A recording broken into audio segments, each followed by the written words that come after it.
आज शेवग्याच्या पानांची भजी बनवणार आहे। त्यासाठी मी इथे शेवग्याची पानं घेतलेली आहे, धुवून घेतली स्वच्छ। ते आता बारीक चिरून घेते।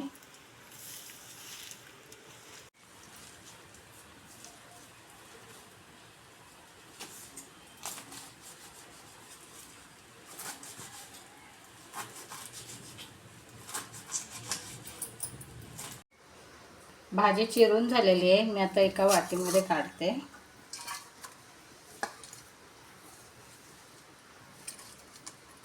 कढईमध्ये तेल तापायला ठेवते। तेल तापेपर्यंत आपण भजीचे मिश्रण सगळे तयार करून घेऊया।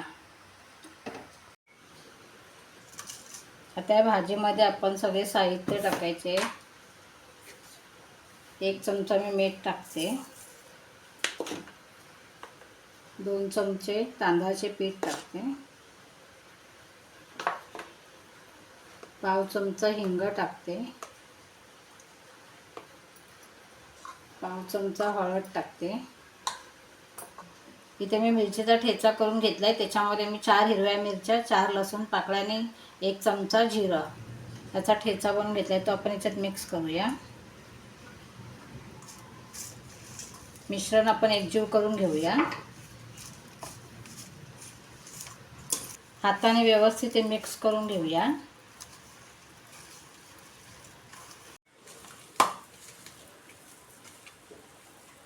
मिश्रण आपले व्यवस्थित मिक्स झाले आहे। याच्यामध्ये आता थोडे थोडे आपण बेसन टाकूया आणि मिक्स करून घेऊया।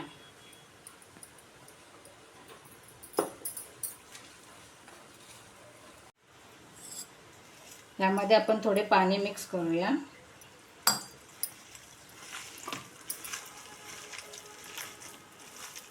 अजून थोडे आपण हे बेसन याच्यामध्ये मिक्स करूया। लागेल तसंच बेसन टाकायचे।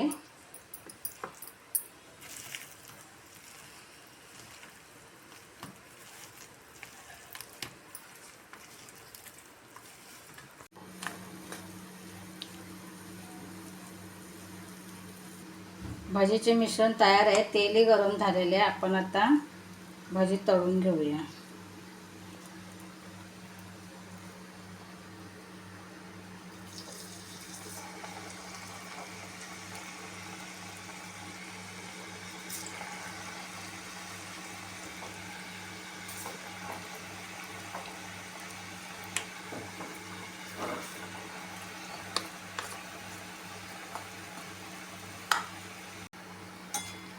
गॅस मध्यम ठेवायचा आहे। मध्यम गॅसवरतीच तळून घ्यायची आहे।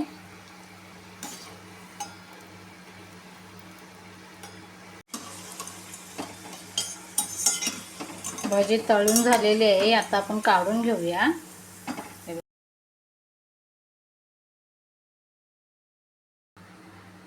अशाच प्रकारे बाकीची पण भजी आपण तळून घेऊया।